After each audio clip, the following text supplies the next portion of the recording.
चले तो अगली पॉइंट मैंने लिखा बोर्ड पे, TDS of salary versus tax free salary. Exam में आता है कि टीडीएस ऑफ सैलरी और टैक्स फ्री सैलरी क्या बताइए। 4 मार्क्स में थ्योरी आती है और 10 मार्क्स में भी थ्योरी आ जाती है। चले तो बताएंगे हम टीडीएस ऑफ सैलरी और टैक्स फ्री सैलरी क्या है, मैं डिस्कस करूं। टीडीएस जानते हैं ना, टैक्स डिडक्टेड एट सोर्स।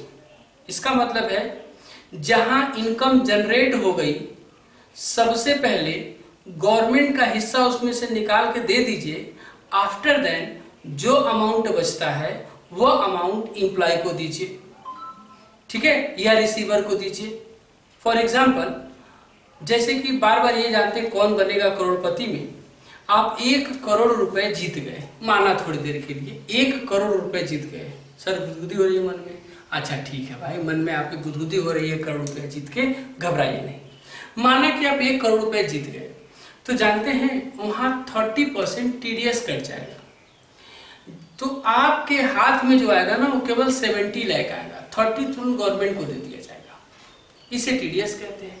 तो टीडीएस ऑफ सैलरी क्या है, एम्प्लॉयर जब आपको पैसे देता है ना सैलरी, तो उसमें से टैक्स मंथली काट के, यानी मंथली उसमें से सैलरी में से टैक्स काट लिया जाता है। टैक्स कहाँ चली जाती है, गवर्नमेंट को। सैलरी मंथली जो इनकम सैलरी होती है उसमें से टैक्स काट दी जाती है और फिर आपको सैलरी दी जाती है।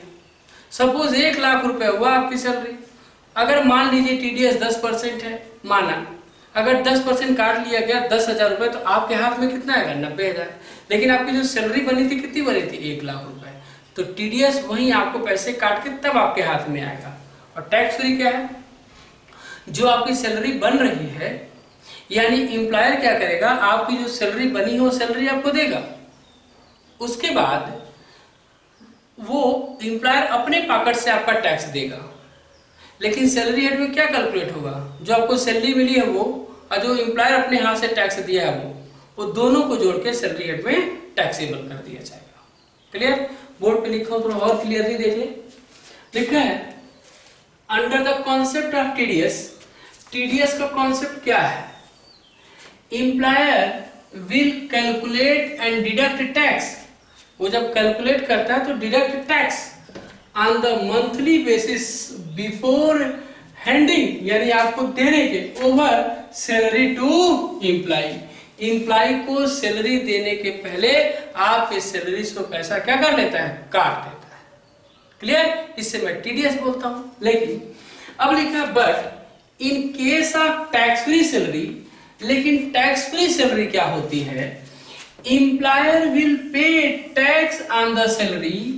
Employer will pay, employer pay करता है tax on the salary income of employ. Employ का जो टैक्स है out of his own pocket, out of his own pocket, and therefore such amount of tax is added in the salary of employee, added in the salary of employee।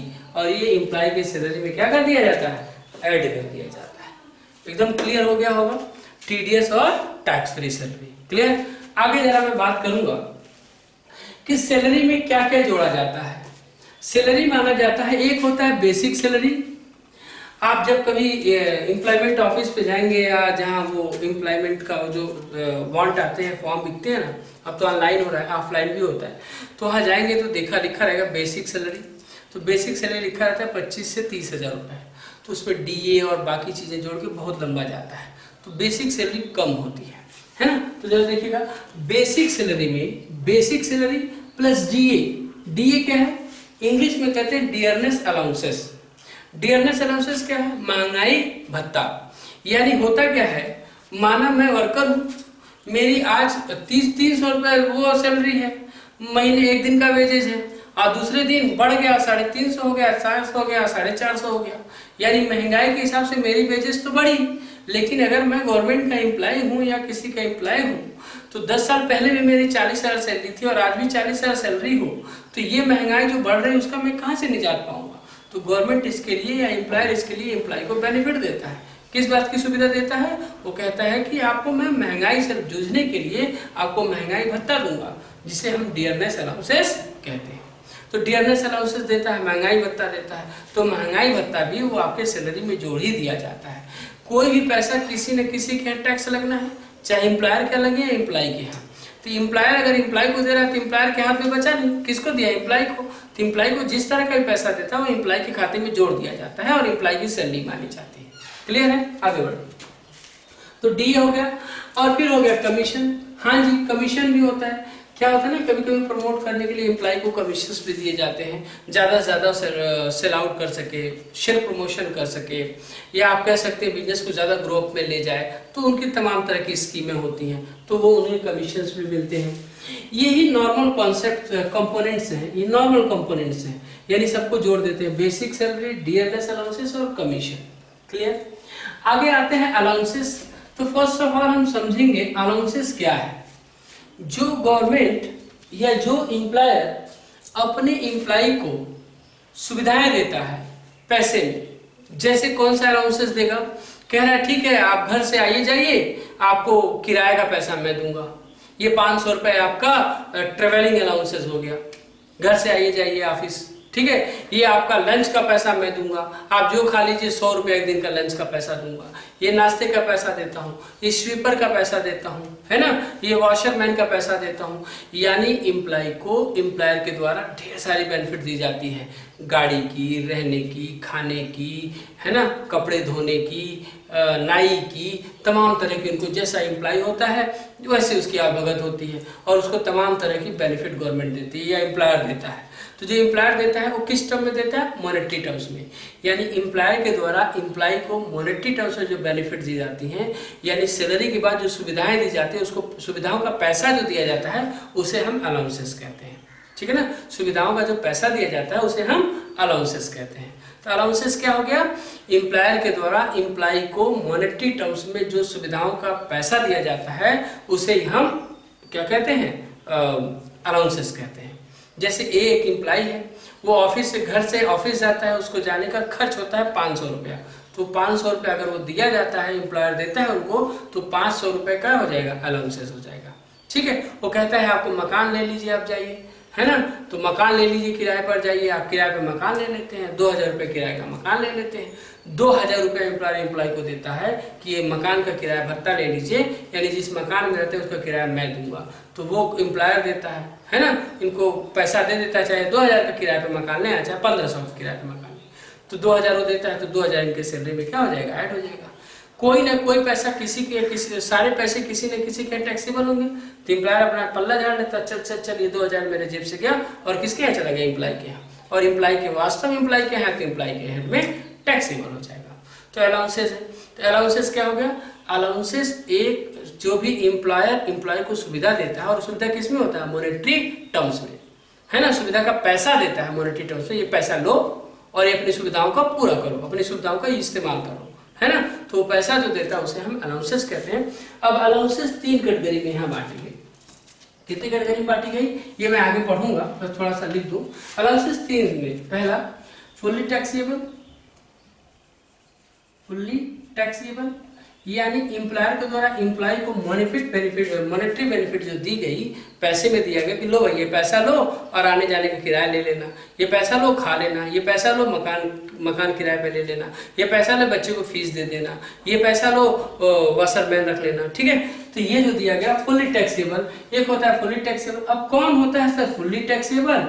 और एक होता है fully exempt, यानी ये salary में नहीं जोड़ा जाएगा, यानी ये सुविधा का पैसा पूरा जोड़ लिया जाएगा, इस सुविधा का पैसा सैलरी में नहीं जोड़ा जाएगा। एम्प्लॉयर कहता है या गवर्नमेंट की स्कीम है कि ये सुविधाएं जो आपको दे रहे हैं सुविधाओं का पैसा दे रहे हैं, ये पैसा आपके सैलरी हेड में जोड़ा नहीं जाएगा। फुल्ली एग्जेम्प्ट कौन सा आता है? ढेर सारा स्लैब है, एग्जाम में आता है। अलाउंसेस क्या है बताइए? फुल्ली और पार्शियल, और फुल्ली एग्जेम्प्ट, फुल्ली टैक्सेबल और fully partial exempt, partial taxable allowances के बारे में डिस्कस करें। 20 मार्क्स की थ्योरी आती है, तो ये अलाउंसेस हम डिस्कस करेंगे। थोड़ा आया है बीच में तो बता दे रहा हूँ, ठीक है। फुल्ली टैक्सेबल एग्जेम्प्ट, और अगला आता है partial taxable and partial exempt.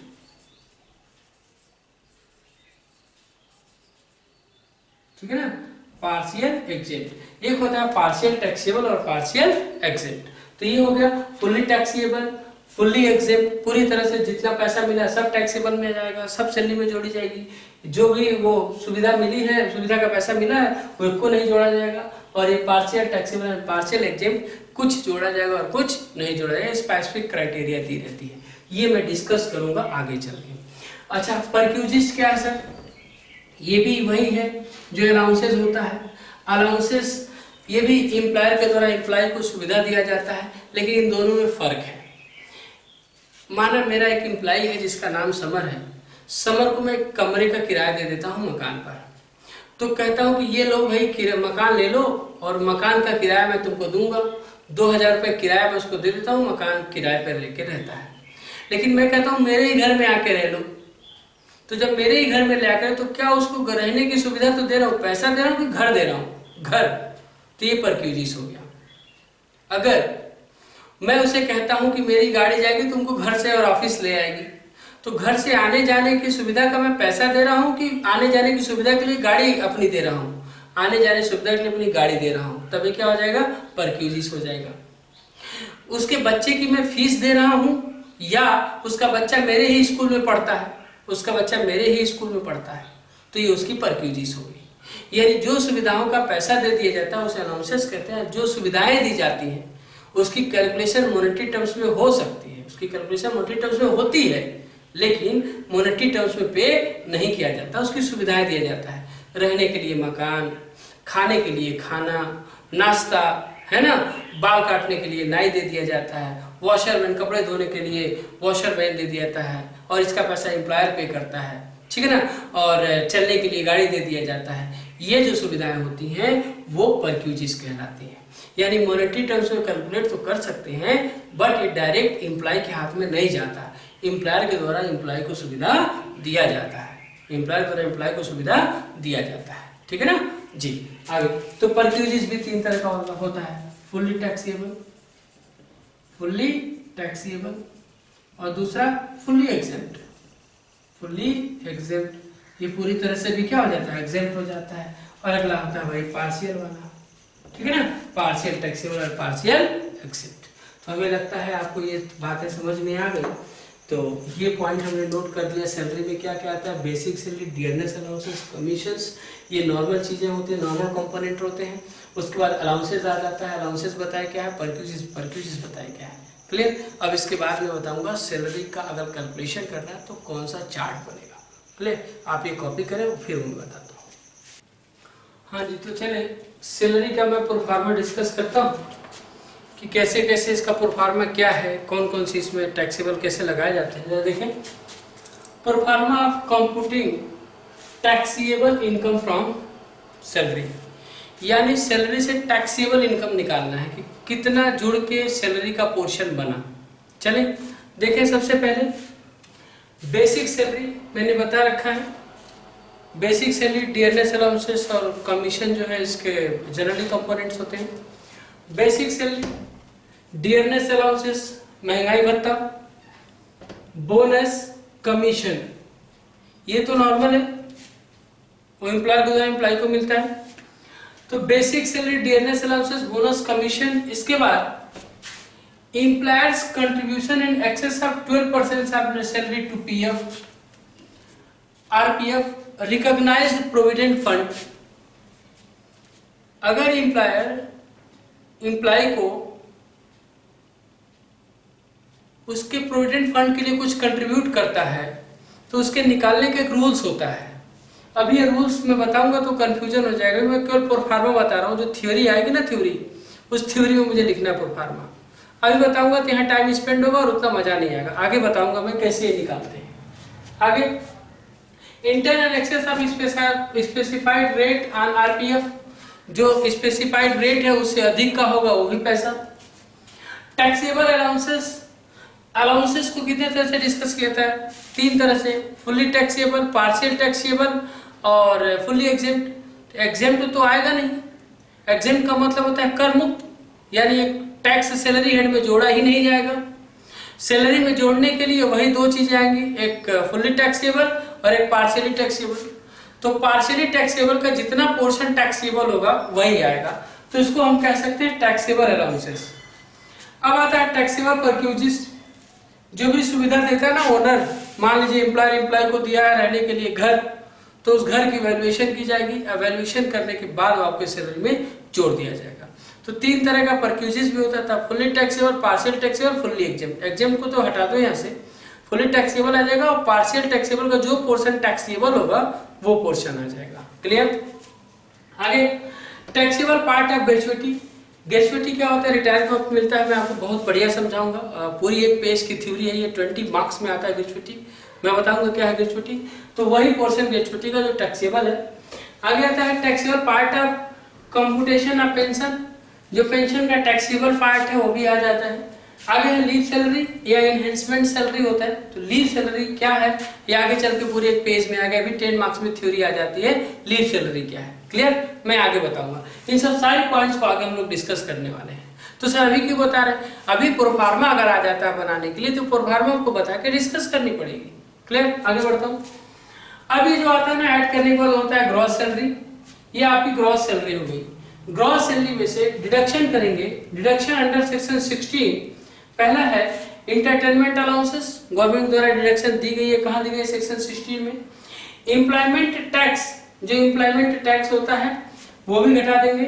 दोनों घटाने के बाद जो आपको सैलरी आएगी यही नेट सैलरी या टैक्सेबल सैलरी के नाम से जाना जाएगा, यही पोर्शन पे टैक्स लगेगा। क्लियर? इसी को नेट सैलरी या टैक्सेबल सैलरी के नाम से जानते हैं। क्लियर? तो ये आपको प्रोफार्मा मैंने बता दिया, प्रोफार्मा आप कॉपी कर लें, एग्जाम में आता तो बकायदा थ्योरी में इसको लिखनी पड़ेगी, न्यूमेरिकल्स भी लगाएंगे तो इस प्रोफार्मा की जरूरत पड़ेगी। क्लियर है? अब आगे मैं चलता हूँ लीव सैलरी और ग्रेच्युटी पर, ये कॉपी करें।